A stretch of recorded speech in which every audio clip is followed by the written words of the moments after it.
자, 여러분, 지금 반일 감정이 막 부글부글 끓는데요. 우리 국민들이 반일 감정을 가지고 있어봐야 얼마나 가지고 있겠습니까?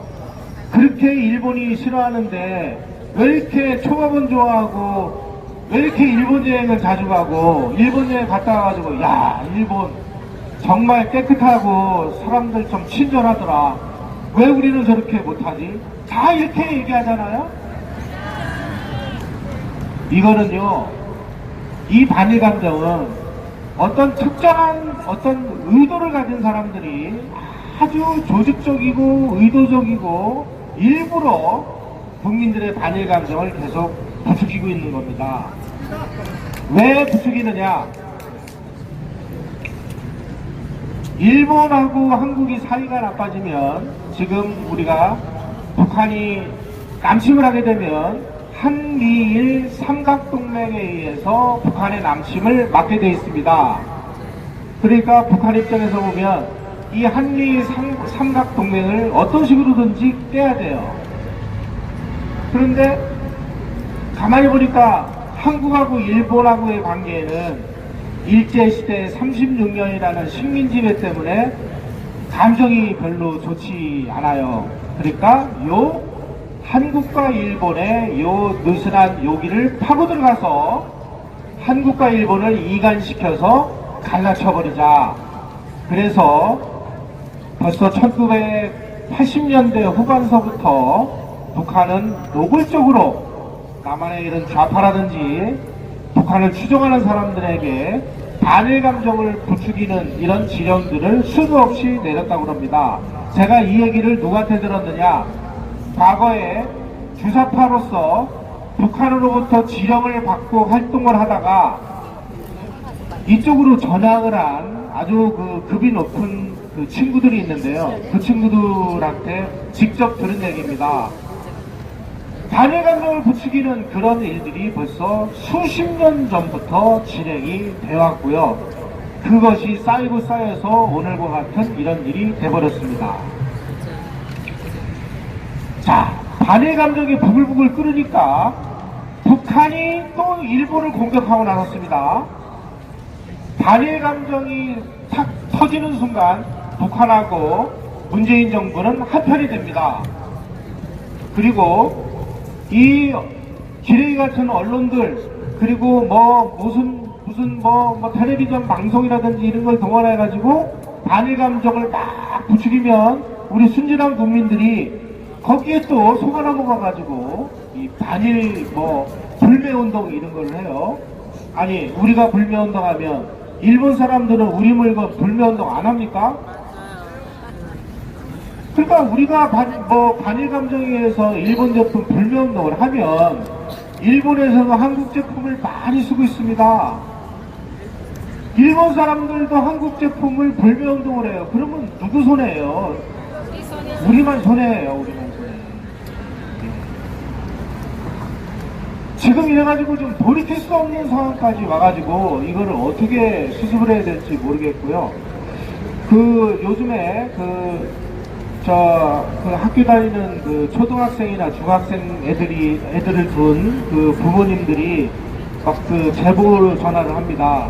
아니, 우리 아이가 학교 갔다 와가지고 엄마, 일본 나쁜 놈들이래. 일본 싸워야 되는데 일본 놈들하고는 상종도 하지 말아야 되는데, 이런 얘기를 지금 하고 있다는 거예요, 어린아이들이. 학교에서 전교조들이 아주 조직적으로 반일 감정을 계속 부추기고 있고요.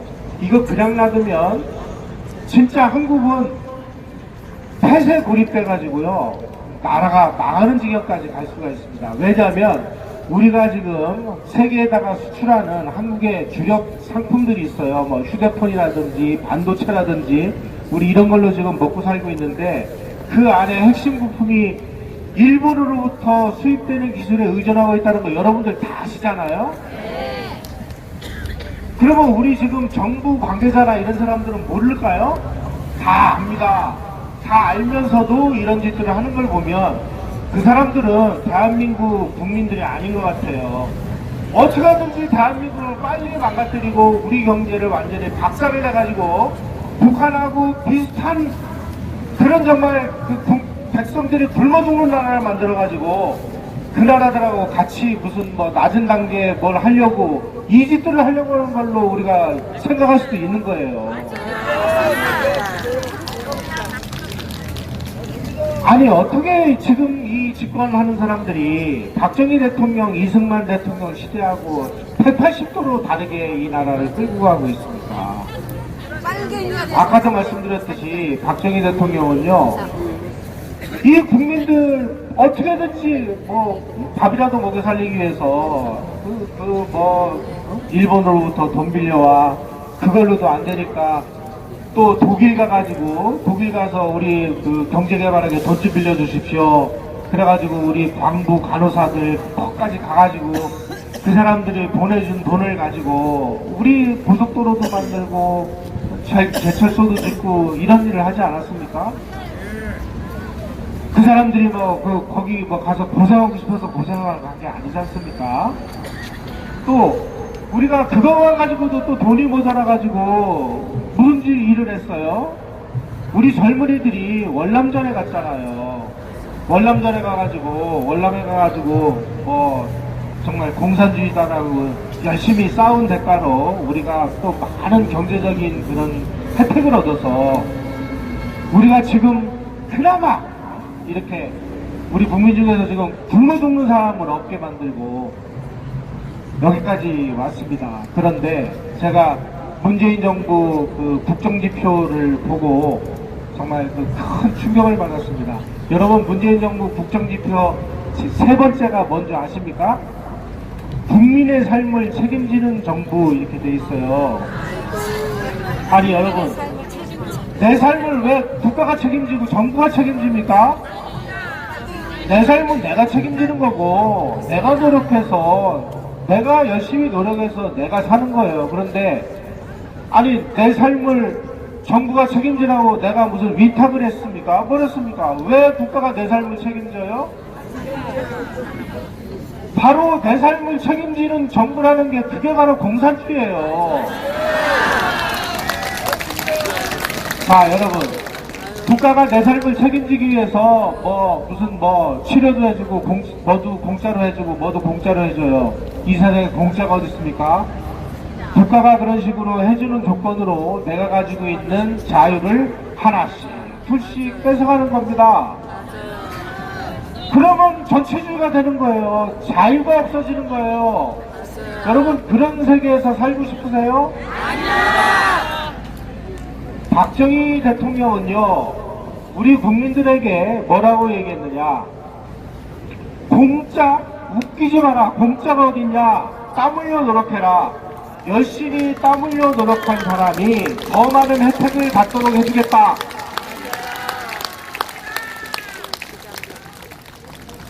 박정희 대통령이 새마을 운동을 할 때 우리가 무슨 엄청난 돈이 있어서 새마을 운동이 한 게 아니지 않습니까? 그 당시에 36,000개 마을에 시멘트 500푸대하고 철근 1톤씩을 나눠줬습니다. 그냥 공짜로 나눠준 게 아닙니다. 다 나눠준 다음에 이 시멘트하고 이 철근은 마을 공동사업을 위해서 써라 이렇게 주고 1년 후에 조사단을 보내가지고 이 사람들이 이 시멘트하고 철근을 어디다 썼나 하는 걸 다 조사해가지고 보니까 어떤 마을은 막 이걸 가지고 마을 공동 도로도 만들고 뭐도 만들고 엄청난 노력을 해가지고 마을이 무지하게 많이 발전을 한 마을이 있었고요. 어떤 마을은 귀찮으니까 전부 그냥 나눠서 써버리고 말았습니다. 이걸 다 점수를 내가지고 평가를 했습니다. 그래가지고 열심히 노력한 18,000개의 마을에다가만 그 다음에 또 시멘트 500부대하고 철근 1톤을 줬어요. 열심히 안 한 마을에다가는 시멘트 한 푼에도 안 줬습니다. 이렇게 되니까 정부로부터 인정을 받아가지고 또 시멘트를 받아가지고 그걸로 또 열심히 해가지고 또 발전하는 마을이 있고 계속 헤매기만 하는 마을이 있고 그러면 이제 잘하는 마을에다가는 또 대통령이 또 표창을 합니다. 그러니까 서로 경쟁이 벌어져가지고, 야, 우리 마을도 대통령 표창 한번 받아보자.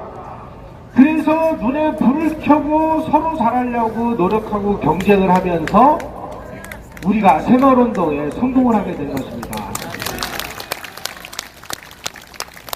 아니, 열심히 노력하고 땀 흘려 일하고 남들보다 남들 뭐 놀 때 열심히 일하고 땀 흘려 일 열심히 한 사람이 더 많은 혜택을 받고 그 사람들이 더 잘 사는 게 당연한 거 아니에요?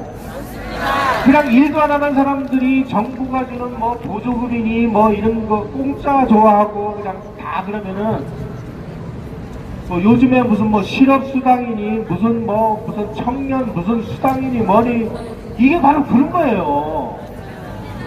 전 국민을 머저리로 만드는 겁니다, 이거는. 박정희 대통령처럼 열심히 일한 사람이 더 많은 혜택을 돌아가도록 하는 이런 세상이 아니라 어떻게 국민 세금으로 탕탕 노는 사람들한테 무슨 뭐 지원금을 주고 보조금을 줘가지고 아무도 일을 안 하게 만듭니까? 그리고 정부가 주는 돈이 이게 자기 돈이에요? 전부 열심히 일한 사람들이 낸 세금을 가지고 그 짓들을 하고 앉아있는 거 아니에요.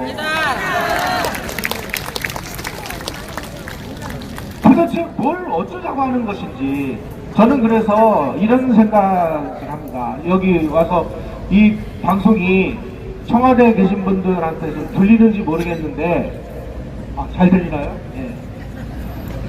저쪽에 계신 분들 좀 제발 이승만 박정희 대통령 적폐니 독재니 하고 욕하지 말고 그 시대에 어떤 일을 했는지 좀 제발 좀 배우라고 좀 얘기해 주고 싶어요. 이미 우리는 다 그런 정말 세계의 모든 사람들이 다 부러워하는 이 성공의 방법론을 다 체험을 했고 여러분들이 바로 그 세대를 대통령하고 같이 살면서 같이 부담 흘린 사람들 아닙니까? 그런데 이렇게 역사의 증인들이 살아있음에도 불구하고 뭐 내 삶을 책임지는 정부 그러니까 또 여기에 속아가지고 그야말로 개돼지처럼 그냥 정부로부터 무슨 보조금이나 수당이나 받으려고 눈이 빨개가지고 아무 짓도 안 하고 그냥 숨만 쉬고 앉아있는 사람들이 좀 포지미스로 드러나고 있다는 사실입니다. 이런 사람들이 무슨 국민이에요? 개돼지지.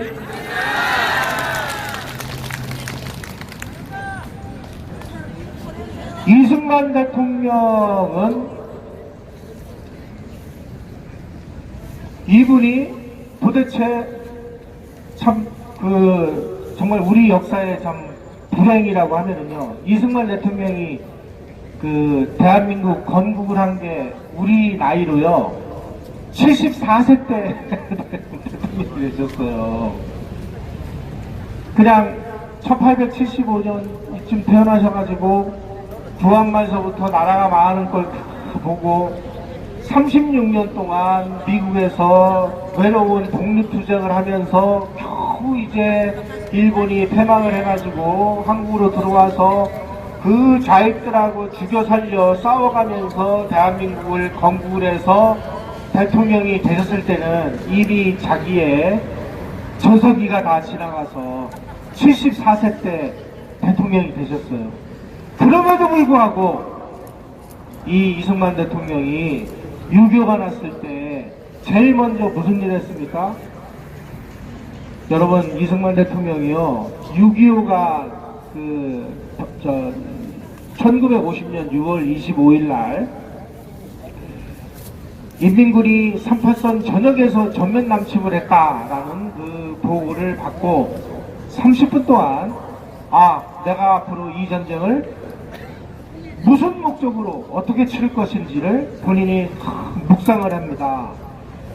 그리고 30분 후에 주한미국 대사를 그 당시 주한미국 대사가 무초라는 사람이었는데 무초대사를 불러가지고 무초대사, 지금 이 공산군들이 지금 38선에서 남침을 해와가지고 지금 전쟁이 일어났습니다. 그러니 나는 이 전쟁을 이러이러한 원칙하에서 치르겠습니다. 첫째, 이 전쟁이 확전이 돼서 4차 세계대전으로 일어나는 일은 막아야 되겠습니다. 둘째, 우리 국민들은 총력전을 전개할 것입니다. 우리 국민들은 무기를 들고 총을 들고 싸울 것입니다. 무기와 총이 없는 사람들은 몽둥이와 돌멩이라도 들고 싸울 것입니다. 그러니 우리에게 무기를 좀 도와주시고 우리를 공산당하고 싸울 수 있도록 도와주시오. 세 번째, 지금 38선은 유엔이 만들어준 38선입니다. 그런데 이 공산군들이 이 38선을 무시하고 지금 침략을 해왔으니까 이 38선은 무효가 됐습니다. 그러니 우리는 이 전쟁을 이용해서 아직까지 우리가 수복하지 않은 미수복 지역인 북한 지역을 반드시 되찾아가지고 통일 대한민국을 수립하는 전쟁을 하겠습니다. 이렇게 얘기를 합니다. 이승만 대통령이 목표했던 그대로 됐다면 전쟁을 통해서 우리는 38선 이북 지역을 되찾아서 통일 대한민국을 세울 수가 있었을 거예요. 그런데 이 통일을 회방 놓고 통일을 깽판 친 사람은 누구냐? 모택동하고 스탈린입니다. 특히 모택동이는 정말 죽일 놈입니다. 유엔군이 저 압록강 조만강 위에까지 다 올라가서 이제 통일을 눈앞에 두고 있을 때 몇백만 대군을 보내가지고 통일을 방해한 사람이 누구예요? 모택동이에요. 지금의 중국이에요. 그런데 우리 지금 문재인 정부는 중국 그러면 아주 사족해 못써요. 절절매요. 이 사람 무슨 지금이 조선시대입니까? 명나라에다가 지금 사대하고 있는 사대주의자예요? 왜 할 말도 못하고 중국이 뭐라고 한마디만 하면 설설설설 기고 왜 이러나요 이 사람? 바로 우리 통일이 눈앞에 있는 이 상황에서 우리 통일을 방해하고 지금과 같이 또 분단을 시키도록 만드는 저 모택동과 중국이 뭐가 좋다고 저 사람들하고 붙어가지고 뭘 하겠다고 지금 무슨 친중 반일을 하고 이런 정말 정신병자 같은 이런 외교를 하고 앉아 있습니다. 이승만 대통령은 정말 어쩔 수 없는 상황이 돼서 휴전을 할 수밖에 없는 상황이 됐을 때 이 휴전을 담보로 해서 엄청난 정말 이익을 얻어냈습니다. 제일 먼저 미국으로부터 한미 상호 방위 조약이라는 것을 얻어냈습니다. 그래서 우리가 70만 대군을 보유할 수 있는 권리를 얻어냈습니다. 여러분 70만 대군 한번 상상해 보세요. 우리가 한반도에서 조선시대도 있었고 고려시대도 있었고 고구려시대도 있었는데요. 우리 군대가 70만 명이나 있었던 시대는 단 한 번도 없었습니다. 우리 조선이 일본한테 망하던 1905년에 우리나라 전체 군대가 몇만 명이었는지 아십니까 여러분? 8,700명이었습니다. 만 명이 안 돼요. 그런데 70만 대군을 보유할 수 있도록 우리가 권리를 얻어냈습니다. 그리고 그 당시 우리 국가가 돈이 없었잖아요. 그래서 이 70만 대군을 먹이고 입히고 재우고 훈련시키고 무장하고 유지하고 운영하는 비용도 미국이 대주도록 만들었습니다.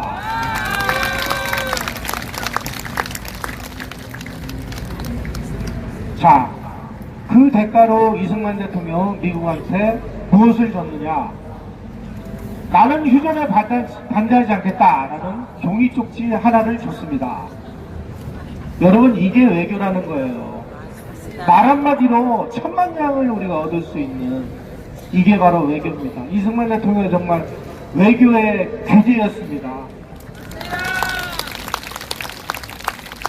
그냥 얼렁뚱땅 휴전하고 빠져나가려고 하는 미국의 바지가랑이를 딱 붙잡고 당신들이 들어올 때는 당신네들 마음대로 들어왔는지 몰라도 나갈 때는 마음대로 못 나가. 어딜 나가. 어? 당신들이 그냥 이렇게 얼렁뚱땅 뭐 휴전하고 나가면 우리 국군으로 북진해가지고 우리는 죽을 때까지 싸우다 죽을 거야. 하려면 해. 나갈 거야. 말 거야. 할 수 없이 미국이 한미 상호 방위 조약을 맺어줬습니다. 여러분 이 용어를 잘 보셔야 돼요. 한미 상호 방위 조약입니다. 미국이 위기에 처하면 우리가 도와줘야 되는 겁니다. 아니 미국이 뭐가 아쉬워서 한국 같은 나라하고 방위 조약을 맺습니까? 미국은 방위 조약을 맺을 생각이 0.00001%도 없었어요. 그런데 이 이승만이라는 이 옹고집쟁이 노인네가 우리가 북진할 거야. 니네 뭐 맘대로 해. 뭐 배째. 그리고 보니까 진짜 북진할 것 같거든요. 북진하면 또 어떻게 해요? 그러니까 할 수 없다. 안 되겠다. 이승만 당신 우리가 뭘 해주면 휴전에 동의하겠어? 한미 상호방위조약 맺어줘. 그래 맺어줄게. 당신이 그럼 미국으로 와. 그랬더니 이승만 대통령이 미국한테 뭐라는지 아세요? 나 지금 전쟁 지도하느라고 바쁘니까 올테어 데려가. 그래가지고 덜레스라는 국무장관이 비행기를 타고 한국으로 날라왔습니다. 그러니까 이승만 대통령은 이 미국이라는 나라의 아주 핵심을 꿰뚫어보고 있었던 거예요. 그렇게 해서 우리가 한미 상호 방위 조약이라는 것을 얻어내가지고 우리가 한국군의 지휘권을, 작전 지휘권을 유엔군에게 위임하는 조건으로 주한미군 2개 사단을 한국에다가 주둔시키기로 했습니다. 그리고 1개 사단을 인민군들이 남치분에서 서울을 쳐들어오면 반드시 통감에 되어 있는 저 서울, 북방, 의정부, 파주, 동두천, 연천, 포천 일대에다가 다 깔아놨습니다. 그래가지고 남침을 하면 자동으로 미군들이 참전할 수 있도록 이렇게 만들어놨습니다. 자, 그러면 이런 또 욕을 하는 이 덜떨어진 이 좌빨들이 있어요. 야, 아니 우리 주권국가가 말이야 어떻게 작전지휘권을 다른 나라에게 넘겨주느냐, 이거는 주권의 포기 아니냐, 이승만은 그래서 괴뢰 아니냐 이렇게 주장을 해요. 정말 무식한 놈들이 무식한 소리 하는 겁니다.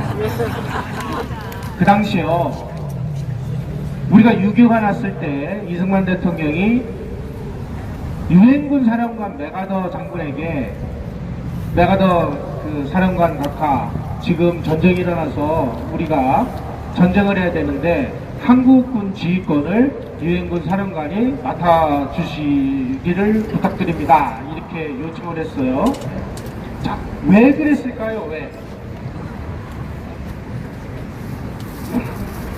그 당시에 이제 유엔군들이 와서 그 적군들하고 싸우는데 우리도 이제 유엔군하고 같이 싸워야 되는데 우리는 그 당시에 유엔에 가입한 나라가 아니었어요. 유엔 회원군이 아니었습니다.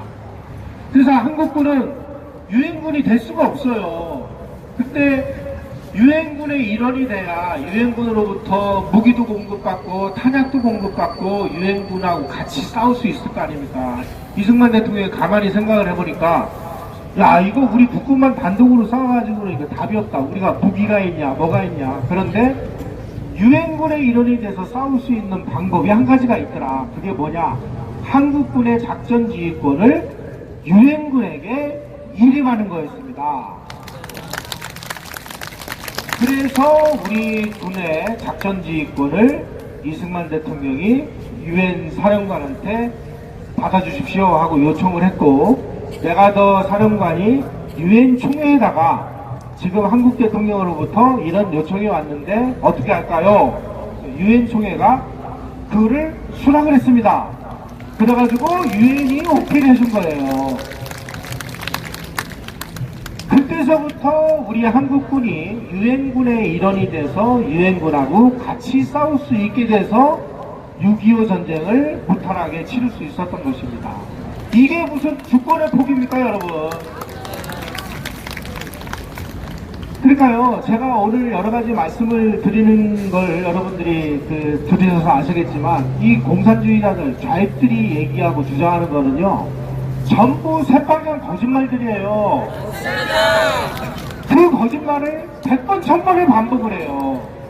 그래가지고 그게 마치 사실인 것처럼 이렇게 우리 국민들을 믿게 만들었고, 그 거짓말에 지금 다 속아가지고, 오늘 우리가 지금 이 야심한 시각에 여러 어르신들 집에 가서 편히 쉬지도 못하고 여기 나와서 이 불편한 자리에 앉아가지고 지금 앉아 계시는 거예요. 우리가 지금 이럴 때입니까? 대한민국이 어떤 나라인데 지금 우리 어르신들이 이런 식으로 지금 이 자리에 앉아가지고 나라를 걱정하면서 지금 구국에 기도를 하는 심정으로 앉아 계시겠습니까? 이게 무슨 꼴이 이렇게 돼버렸는지.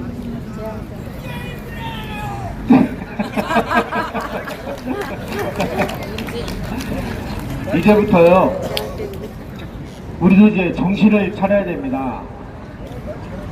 여러분, 우리가 지금 여기 오신 분들 다 한결같은 심정으로 도대체 어떻게 해야 우리가 나라를 구하느냐, 이렇게 고민을 하실 거예요.